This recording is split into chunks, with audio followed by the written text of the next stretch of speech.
L'histoire que je vous raconte s'est passée à l'époque coloniale, disons entre les années 45 et les années 59. Vous comprenez bien que ce sont les Blancs qui sont les maîtres au Congo. Le monsieur dont je vous parle travaillait dans une entreprise et comme l'exigeait la politesse, chaque matin quand il arrivait, il disait bonjour à son chef. Bonjour chef. Alors chaque fois que notre ami là lui disait bonjour chef, lui il répondait bonjour gorille. Le lendemain, le monsieur dit de nouveau bonjour, l'autre l'appelle bonjour gorille. Alors il s'est retrouvé en difficulté.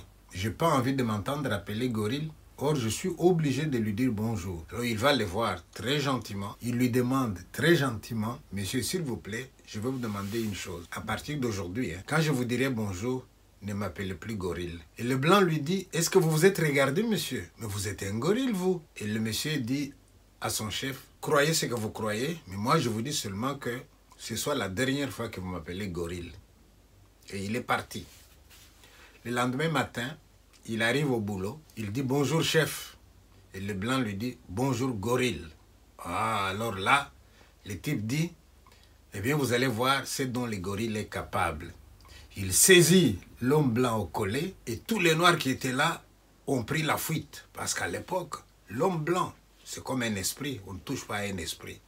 Lui, il le prend au cou, il l'écrase sur la table en le tenant au cou. Les gars commencent à faire des convulsions. Et quand il a vu, il a assez serré pour ne pas le tuer. Il le prend comme ça. Et il le balance, il jette par la fenêtre. Et tout le monde regarde. Un paquet qui tombe par terre, c'est un blanc frappé par un noir. Pour la première fois. Mais voilà que les autres blancs qui étaient là sont témoins de l'affaire. Et certains parmi eux se disent à l'intérieur d'eux-mêmes, il le méritait bien, il avait exagéré. Nous lui avions donné des conseils, il ne voulait pas comprendre. Mais un autre dit, oui, mais d'accord. Mais si nous laissons cet affront impuni, les Noirs vont se mettre dans la tête qu'ils peuvent frapper les Blancs. Alors il faut une punition exemplaire. Et on a appelé la police, on a arrêté notre ami, on l'a envoyé au cachot. Et quand il arrive au cachot, qu'est-ce qui se passe? Vous savez bien comment ça se passe dans certains cachots. Vous arrivez là-bas, vous trouvez d'autres prisonniers qui sont là avant vous, et ces gens-là se montrent méchants vis-à-vis de celui qui vient d'arriver. Et le blanc qui l'enferme dedans, il dit à ceux qui étaient là, occupez-vous de lui. Il y en a un qui se lève pour le frapper, parce que c'est un nouveau venu. Et lui, il regarde de nouveau ce monsieur-là qui veut le frapper, il dit, mon ami, ne t'occupe pas de ça, reste calme dans ton coin, sinon il va t'en cuire. Et le type dit, qu'est-ce que tu crois que tu vas faire? Et il s'approche. Et voilà que le nouveau prisonnier saisit un bâton qui était à portée. Il frappe celui qui venait l'agresser sur le crâne. Et c'était tellement fort que les yeux de celui qu'on a frappé sont sortis de leurs orbites. Il est mort sur les champs. Voilà qu'à la première faute, il a frappé un blanc. S'ajoute une deuxième, il vient d'assassiner un prisonnier comme lui. Alors lui qui était arrêté pour quelques jours, on passe au jugement, vous vous en doutez bien, il est condamné à vie. Et il se retrouve donc en prison à Lubumbashi, alors qu'il venait de Likasi, Jadoville dans les temps. Il se retrouve en prison à Elisabethville. Voilà, vous avez déjà un indice là, c'est le premier indice. En prison, le gars commence par être isolé. Et avec le temps, parce qu'il va quand même faire là-bas toute sa vie, eh bien, on va se montrer de moins en moins sévère vis-à-vis de lui et il va rester un prisonnier comme les autres. À l'époque, les prisonniers mangeaient encore très bien. Alors, chaque semaine, on envoyait un groupe de prisonniers à l'abattoir qui était loin de là pour ramener de la viande. Alors, c'était des quartiers de viande qu'il mettait sur les épaules. Et lui, comme il était fort, il prenait toute une cuisse de vache sur ses épaules et il le ramenait en prison. Mais quand il avait ramené comme ça en prison, il était tellement fatigué, il avait exigé à la cuisine, puisque je suis celui qui travaille le plus, eh bien, quand vous distribuez la nourriture, vous me donnez 2 morceaux de viande au lieu d'un seul morceau. Et on a trouvé logique, on a commencé à lui donner 2 morceaux de viande. Pendant qu'il est en prison, tous les prisonniers commencent à chuchoter.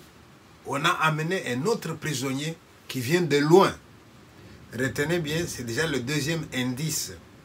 Un autre prisonnier qui vient de loin. Alors on est curieux de le voir, mais on le voit. Il est à l'isolement comme lui l'avait été avant. Les jours passent, les jours passent. Finalement, le monsieur qui était à l'isolement est mêlé à d'autres prisonniers. Et voilà que notre héros se retrouve dans la même cellule, dans la même chambrette que le nouveau prisonnier. Et alors c'est lui qui raconte. Chaque soir, avant de dormir, il voit le nouveau prisonnier qui ferme les yeux, qui murmure entre ses dents, qui est concentré. Et lui dit, mais qu'est-ce qu'il fait là? Il ne comprend rien. Et pendant la journée, quand on distribue la viande et la nourriture, et pendant la journée, quand on donne la nourriture, eh bien, le nouveau prisonnier, au lieu de manger son morceau de viande, eh bien, lui, il coupait une partie, il donnait à celui qui avait plus faim que lui. Et il faisait ça souvent. Et voilà que notre héros se pose alors la question. C'est pas possible. Comment se fait-il que moi, j'exige 2 morceaux de viande, on me les donne, et lui, le seul morceau qu'il a, il le partage encore. Il ne comprend rien, mais en même temps, il observe, il voit que chaque soir, monsieur est concentré, il murmure entre ses dents, on dirait qu'il allait entrer en transe. Finalement, par curiosité, notre héros va s'approcher de ce monsieur-là et il va lui poser la question. Monsieur, dites-moi, j'ai vu que chaque fois avant de dormir, vous êtes concentré, vous bougez vos lèvres, qu'est-ce que vous faites? Il dit, je prie. Ah bon? Vous priez? C'est quoi prier? Et voilà que ce monsieur-là va lui parler de la prière. Mais c'est quoi la prière? Eh bien, il va lui parler de Jésus. Mais c'est quoi Jésus? Ah, tu ne connais pas Jésus, toi? Non, je ne connais pas. Ah bon? Alors il lui dit, écoute, quand vous sortirez la fois prochaine pour aller chercher de la viande, arrangez-vous pour trouver une Bible. Or, à l'époque, la Bible était interdite en prison. Alors il lui dit, si vous trouvez une Bible, déchirez-la en morceaux. Et prenez chacun un petit morceau, vous cachez, l'autre prend un morceau. Et quand vous reviendrez, nous allons reconstituer ici. C'est ce qu'ils vont faire. Et voilà, chaque soir, le nouveau prisonnier commence à lire des versets de Bible à ses coéquipiers, à ses collègues prisonniers, et il commence à les évangéliser. Et cet enseignement-là commence à porter. On voit que tout le monde devient sage, on n'a pas besoin d'être surveillé, on est gentil, les choses se passent bien. Mais le nouveau prisonnier était condamné à vie. Notre héros était condamné à vie lui aussi. Mais son comportement avait tellement changé que le directeur de prison a fait un rapport positif sur lui. Et on a tenu compte de ces changements de comportement et de conduite pour diminuer sa peine. Et il a continué à prier maintenant, lui aussi, avec ce monsieur-là. Jusqu'au moment où la bonne nouvelle tombe. Notre héros, que je vous présente là, reçoit une lettre, une convocation, et on lui annonce sa libération. Et au moment où il doit sortir de la prison, il va voir le nouveau prisonnier qui leur prêchait. Il lui dit, voilà, moi je vais devoir partir, mais j'aimerais être un homme comme vous. Vous savez lire la Bible, vous savez enseigner ça aux autres, et vous avez une attitude de quelqu'un qui partage et tout. Mais comment est-ce qu'on arrive à être comme vous? Et celui-là lui dira, dès que vous sortez d'ici, allez du côté de Louloabourg. Là, il y a une école pour pasteurs. Et suivez les enseignements là-bas, vous serez vous aussi pasteur. Et le monsieur est allé, il a suivi la formation et il est revenu. Il a suivi la formation, il a été nommé pasteur. Et ce pasteur s'appelait lui-même les prématurés.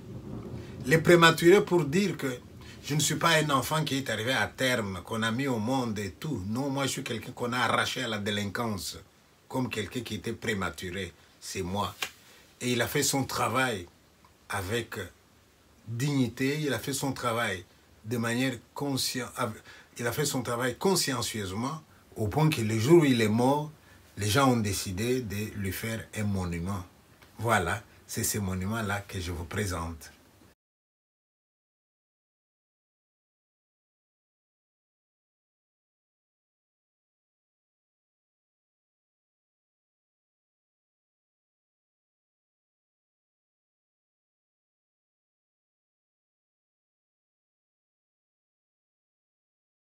Alors,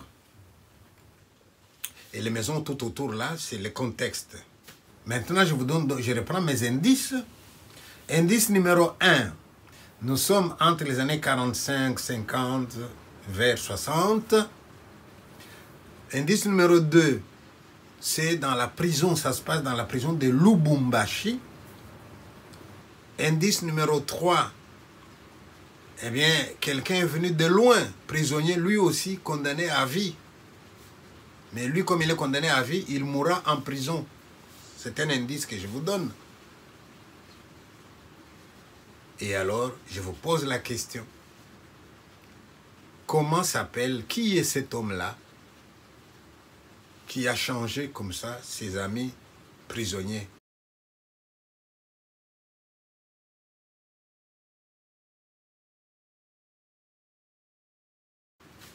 Est-ce que vous pouvez nous donner son nom?